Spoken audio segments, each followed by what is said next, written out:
Hello, friends and lovers. We are back, baby. And now we're here and we're pretty and we're ready to read. Okay, so we have a life update and a reading update already. I know, I'm killing it. I'm killing the game.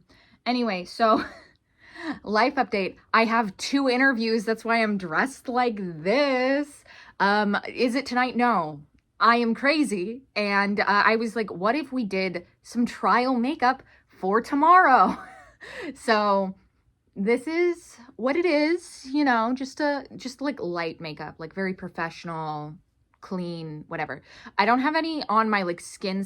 I am like breaking out a little bit, so I'm trying to like be kind to my body and not put too much shit on it while I have to keep doing these interviews and then be like, man, I have a pimple on my forehead, you know? So not that, but I figured I would just go ahead and film the video on this. This is a cute little shirt. And also, we are reading queer fantasy romance. So we are starting off strong with The Honey Witch. So I am so excited to be reading this one. This is an FF cozy fantasy novel. It kind of reads like a historical romance, more so than a cozy fantasy. It has a little bit more like to dig your teeth into than I would say some of the other cozy fantasies I've read are. It definitely has its like slower moments for me. It doesn't totally feel like it's a 5-star read. I am feeling about a 4. I'm about 40% into this now. What I really appreciate is the girl that the Honey Witch is falling in love with, Lottie, is like Black Cat energy. And I love it. She is so prickly. I love a girl who is upset, you know, like who has a grudge she's holding against life. Like she's out here doing that. So I'm hoping I can finish this today. Also, this is the Fairy Loot special edition. Oh my God. Okay. I actually hadn't opened this up yet. Wait. Number 1, I am pretending that this is me. Oh my God. How's the, no. Guys. I feel like I'm freaking out. You freak out too. She's so cute. There's nothing on the back, but that's okay. Oh my God. Guys, this is such a better cover than the other one. Like what? Those 2 girls are stunning. Okay. I will take my time to flip that later, but okay. I feel like I got like very excitable and now I'm like, I don't know what to do with all of that energy. Cause all I'm gonna do is sit inside and read. And I will say, like, so this book has like some elements that I wasn't totally anticipating. Not that I knew like a ton about what it was about. I just knew that a girl gets trained to become a honey witch from her grandmother, and she's like gonna take over for her grandmother once she dies. That was basically all I knew, but it kind of starts off like it hits you with like a little bit of heaviness, but I feel like it just makes some of the like sweet moments stand out more. I wouldn't say it's like, it's not depressing by any means. It just has like more meat to it than I was expecting, because like cozy fantasy novels, I've noticed that like they don't really get that emotional for me. So I just end up not feeling connected, where this one, there's definitely like those moments where you're just like so pulled into it. Anyway, I feel like you can tell I'm having like a very golden retriever moment. Today has just been wild. First, one of the places I super wanted to call me and interview me called me this morning to ask for a screening interview. So we're doing that tomorrow. Well, they called me this morning. We did a screening interview. And now I'm meeting with a second person to, I don't know, just to be like, make sure the first person isn't making me up to be good when I'm not or something. But so I am just, I'm on cloud 9 and I need to take a chill pill. This is literally like day 4 of my job search. So like, I don't want to get my hopes up too much, because like it could go in any direction, but you know, just got to keep the good times rolling. And the fact that I also get to read The Honey Witch during this time, amazing. I'm thriving. She's She's an amazing woman. She has an amazing life. Things are going great for her. Next clip is my utter meltdown. So I'm gonna go ahead and I'm gonna go read and then I'll give you an update when I have an update. Hello. So good morning. So we ended up finishing Honey Witch yesterday, which this was like so cute and it was different than what I was expecting. But I think I said a little bit yesterday, it was like a little meatier than I was expecting. It did have its like more slower moments that I think cozy fantasy readers would be more into. And it was those moments that I feel like knocked off a star for me. But overall, I really enjoyed it. I loved the journey. I loved the romance. I think this is like one of those books that kind of like quietly stays with you. It's not like a roar inside you, but it's just like this was like comforting, and I could see myself like reaching for this again. Because usually that's the difference between like a 3 and 4 star for me, is a 4-star means that I would like pick it up again and I would read it. So yeah, so I actually already DNF'd the book. I'll put the cover here. It's like, it was supposed to be like a queer pirate fantasy. It was just like trying to use like words for shock value. Like it kept just being like, he's a slut, or like, was I not supposed to tell people about your weird dildos? And like, it just kept doing stuff like that for like an hour. And I understand like pirates are supposed to be like raunchy, but it was just like kind of silly and I didn't care. And I kind of think that was like the audiobook. So I've actually been on ebook, on my Kindle. I've been reading The Bone Shard Daughter, which actually has an FF relationship in it. So perfect. I'll just include that in the vlog instead. I'm about 200 pages into that. I really like the magic system. So this is all based around this bone shard magic, which the Emperor is like one of the only people who can do it, but he's training like his 2 proteges. So his daughter, who's his heir, and then an adopted son. And then he's gonna choose between them, like who's gonna get to be emperor or whatever. So it's been interesting. This is like a multi-POV fantasy. It's definitely like a wider world. Like the more you read, the more you see like sections of things building out. I have some like thoughts about like where it's going. It'll be interesting to see if it goes in the direction I think it's going to, or if it's going to surprise me or something. I actually was surprised that it was like so much more approachable than I thought it was going to be. I thought it was going to be like high fantasy, you know, have a ton of words you're going to have to learn and all of these rules and, you know, but it's actually like a really approachable fantasy, which I think is what I needed. I have other books on audio, but I don't know what I'm going to start or feel like pulled towards right now. So I'll update you if I start something on audio. But I was actually, so I did 2 interviews this morning. One was for a more like uptight, like corporate job. The other one is for a nonprofit, but it seems like they really are dedicated to like growing your career. And that's something that I feel like I just like haven't gotten, is like investment, because I worked at like an accounting firm. So they really only cared about the accountants. And I was just like, can someone, I don't know, care about me? So we'll see how that goes. I do feel better about the second one than the first one. The first one was with like an outside recruiter. It wasn't like with the actual place. And then the other one was with like the operations manager for the nonprofit. And she was just like cool. Like she literally ended a sentence with "and stuff." And I was like, my girl. I was like, a human in this economy, because sometimes it feels like you're like interacting with corporate cog robots and it's insane. But we're doing a treat today. So I'm actually going to walk to this cafe that is by me, and I'm going to sit with my Kindle and read. So you might see some, you know, cool footage instead of just me in different places in my apartment. I never film in here. This is actually my bedroom, and I have tons of books in here. There's just like no great place to like get my face, because I'm so pale, and then trying to find like good lighting with me being so pale that doesn't like totally wash me out, it's like almost impossible. But anyway, so we are going to go on a journey to the cafe, have a good little read and a coffee. This place looks so cute, and I looked up pictures of their like desserts and stuff, and they looked really good. So I'm gonna walk there now and just take my Kindle, do some reading, and then come back. It's about like a 0.6 walk, which is fine. It's like 70 degrees in the Bay Area right now, so it's not like crazy, you know.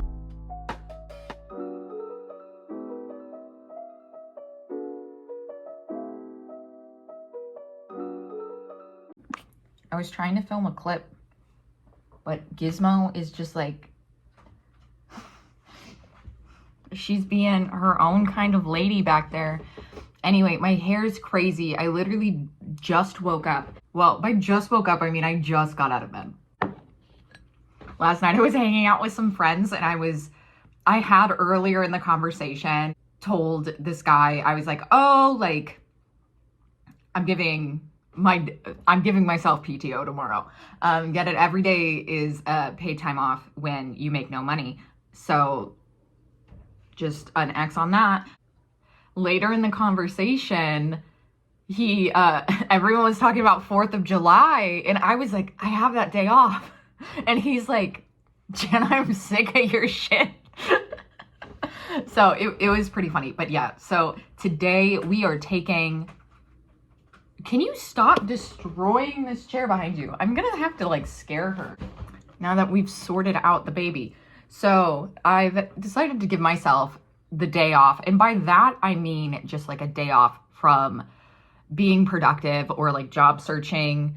This whole experience has been like so exhausting, like because it's like performing and like it's just so manufactured, and you feel like you have to be, I don't know, like you need to sound intelligent. You need to, you know, like show up, be present, and actively listen. And then also like give people like people pleasing answers. And it's just like kind of a bad time. Like, I don't know. So I'm still actively in 2 interview cycles. I've only been outright rejected by 1 job. And now I've applied to 12 total. So we're not doing bad. We're about to be like 2 weeks in. So I'm not like too upset by that. I think I'm doing fine. Like I know tons of people who have been searching longer than me and having worse, like luck in terms of like people replying to them. But I could just tell that this week I was really like dragging my feet. Like I still was making myself like apply to at least a job a day. And sometimes it can be hard because like you start getting like kind of beat down, like because you really want to be able to apply to jobs that, you know, like are exciting, or like something you want to do. So this week I did kind of have to apply to jobs that I just know I can do and are aligned with my resume and stuff. And the good thing about that is like those jobs I could make more money at. So that's like the comforting thing is like, okay, a job's a job. And if this job market kind of sucks, maybe in like a year or 2, I can like try to pivot a little more. Or like, I don't know what kind of opportunities like they're gonna have within the company. Hello, my baby angel. Do you want to come here?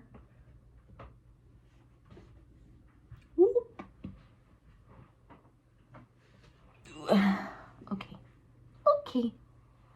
We have a son. Okay. Say hello. Hello. Okay. So I actually haven't seen him this morning, so I don't know where he came from. So yeah. So back to reading. So that's what I'm going to focus on today. First, I'm going to have my coffee, and I think I'm going to watch Peruse Project Reagan while I kind of awaken. It is already like probably 11 a.m., but you know, time is a lie, and that's not the middle of the day yet. So I'm gonna do that, do my makeup while that's on, and then do my hair because I want to film a different video today since I have the house to myself. But yeah, okay, back it up. So I finished The Bone Shard Daughter, and I super like this. Like when I picked it up, I was kind of worried it was going to be like too high fantasy. Not that I can't read high fantasy. It's just like not where my brain was when I picked up this book, but I found it like very approachable.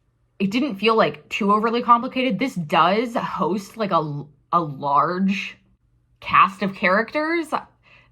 There's a lot going on, but you can tell pretty like right away that they're all gonna end up being interconnected. So I felt like I could already see like some of the strings coming together. I was surprised though, because I had some guesses about some like maybe potential plot twists, or like, oh, I bet this character is actually this character or whatever. And I ended up being wrong. And they ended up being someone else. And I was like, oh, okay. So that was like exciting. Made me really want to pick up the next 2 books in the series. I don't know how fast I'll get to those. You know, right now, every day is just a new day to be alive. Ain't that the truth? And so I ended up giving it 4 stars. There was perspectives I absolutely loved. Like, I'm probably going to butcher their names, but Flu and then Romani, both of those points of view were my favorite. I just really liked the dynamics of what they were dealing with, but I also really liked Lynn. But there was no one like point of view where, you know how sometimes like you're reading a multi-POV fantasy novel and there's someone you're like, man, I don't want to read this. But I felt like I was invested in every story that was like going on, and the mysteries that were in different perspectives and my different guesses about like what was going to go on with their stories. Like I was very like engaged in that. So I am looking forward to finding out some more wild stuff, because it did have kind of an explosive ending of a lot of things changing all of a sudden. You're like, oh, now I need to like recalibrate what I think is going on here. It was just so good. So yeah, so we have 2 books down for this queer fantasy reading vlog. I did pick up this shorter novella length, more sci-fi novel about people who live on, I believe it's Mars. It's like a murder mystery about a detective who is trying to find like this, like what went on with this guy, like kind of went missing. They're trying to like figure that out. And he's a professor at a college, but she actually knows like a other professor at this college. And this is a FF like romance. So it's not like predominantly a romance. I think it's going to be predominantly like this murder mystery thing, but also lesbians. So we love that. Well, I don't know if they're lesbians, Jana. They could just be sapphic women. Important to point out. Okay, this one's called, I'll put it on the screen. It's like mimicking something. It has a long title, guys. My brain is not fully engaged in life yet. So I'm reading that, and then I need to decide what I want my last book of this vlog to be, because I feel like 4 is a good number. And so I was thinking I was going to pick up Road to Ruin. Can you keep moving? And that is like a dystopian motorcycle. I don't know. I've heard it compared to Mad Max. It is very Mad Max-esque. There's a girl with a skull head on a motorcycle, so we know it's a good time. So I think I'm going to start that once I finish with my novella, but I'm going to just get started today and, you know, bring it down. And here's my cat. Okay, goodbye. I'm working late because I'm a singer. I literally have been thinking about that song all day. But okay, I have some makeup on. I feel like you can't super tell in this lighting, but I have it on. We're making it happen. I think I'm gonna film in this shirt, but I'm not like totally sold on it. Like you're only really gonna see like here, and I feel like that looks good. Sometimes I do just film in a bra, but don't tell anyone. I'm going to my hair because it is, well, she's very voluminous today, but we need to like figure this shit out. Like, I literally got a rejection while I was doing my makeup. So that was very uplifting for my day off that I gave myself. Rude. So we're dealing with that. So now we're up to 2 rejections and in 2 interview processes. And that leaves 8 places that haven't gotten back to me, which, to be fair, like everyone and their mother has been telling me I've already had like great luck. So I think I just need to keep, you know, taking my time and being picky, because I really do think like my next job is going to like set up, you know, like what career direction I'm going in. But anyway, I'm not gonna let myself ruminate on that too much. We are going to make hair magic happen, and then we're going to film a video. We're gonna make it happen.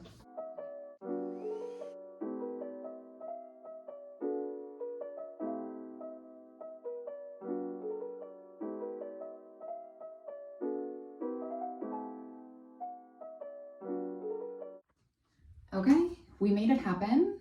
We have made it happen. She is the moment. Okay, let's get to filming. I just wanted proof that this one hangs out with me occasionally. She's being very sweet, and my boyfriend's out, and she just like prefers my boyfriend over me.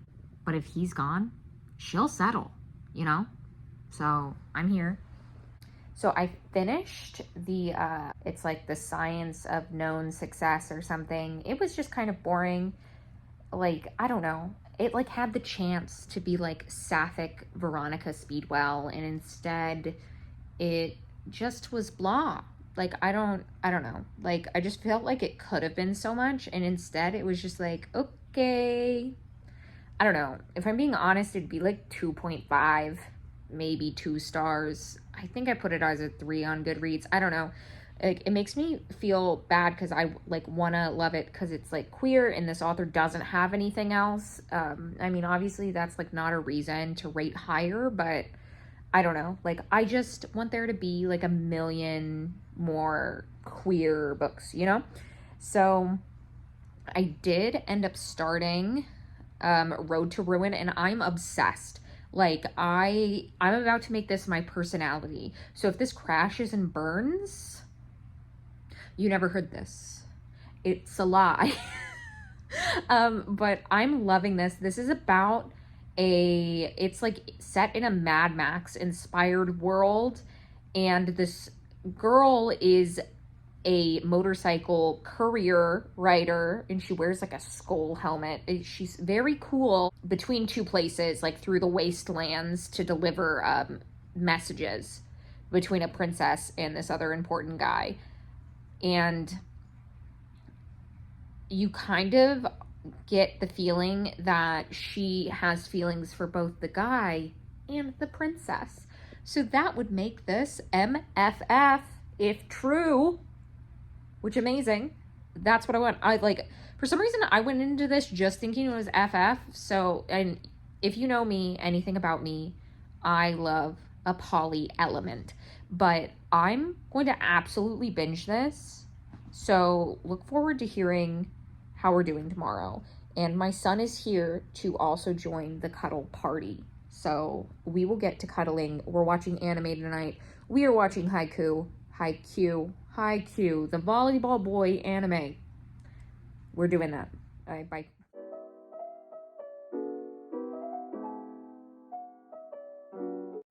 Hello, good morning. So I ended up finishing Road to Ruin, and I feel like you can already tell from my face that I loved it. Like, it was exactly what I wanted. When I first picked it up, I feel like I can feel a 5-star almost from the beginning, because it's just a book that immediately like draws me in, and I feel like I know the characters. I know like what they want, how they're feeling, and I feel very like put into the story. And so I felt like I was along for the ride the whole time. Like, there was never a moment where I was like, wait, what's happening? Or like, this doesn't make sense. Like, everything just flowed together so nicely. So this was a great book to end this vlog on, just because I just loved it so much. Like, all of the queer fantasy that I read in this, I feel like was pretty solid besides the novella. Like, that was kind of like whatever. But I don't know. It just making me like so much more excited to like keep picking these kind of stories up, especially because I just feel like this year I've really been in a fantasy mood. It's made me like even more ambitious and want to just keep reading more and more queer fantasy, but you know, just fantasy in general too. But queer fantasy is obviously the elite fantasy, so I don't know why I'm fucking around. Thank you so much for joining me on yet another, you know, like queer journey. This has been just so much fun. And if you guys have any queer fantasy recommendations for me, or you just have a favorite queer fantasy, let me know what it is in the comments. And thank you so much for watching.